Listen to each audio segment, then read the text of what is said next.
Finally আপনাদের জন্য সুখবর আছে। এখন ফেসবুক নতুন একটা আপডেট দিয়েছে, অ্যাডস অন রিলস আর বোনাস আপনারা সবাই পাবেন।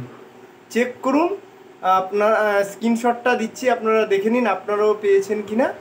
অ্যাডস অন রিলস আর বোনাসটা দেখে নিন, স্ক্রিনশটটা দেখে নিন। প্রথমে প্রোফাইলে যাবেন, ফেসবুক প্রোফাইলে গিয়ে এখানে যে প্রফেশনাল ড্যাশবোর্ডটা আছে সেখানে আপনি ক্লিক করবেন। ক্লিক করার পর নিচের দিকে চলে আসবেন। নিচের দিকে আসার পর এখানে যে মনিটাইজেশন অপশানটা আছে, দেখুন মনিটাইজেশন যে অপশানটা আছে ওখানে দাঁড়ান। ওখানে গিয়ে আপনি দেখবেন অ্যাডস অন রিলসে ক্লিক করবেন। ক্লিক করার পর এখানে দেখবেন যে সাবমিট বাটন, দেখুন আমি এখানে সাবমিট রিকোয়েস্ট করে দিয়েছি, আপনারা এইভাবে রিকোয়েস্ট করে দেবেন, তাহলে আপনার অ্যাডস অন রিলস চলে আসবে। আবার এখানে বোনাসেও যাবেন, দেখবেন এখানে ইনভাইট অনলি আছে, সেখানেও সাবমিটে গিয়ে ক্লিক করবেন, তাহলে আপনার বোনাসটা চলে আসবে। এইভাবে সবার চলে আসবে, আপনারাও দেখে দেবেন আপনাদেরও এসছে কিনা।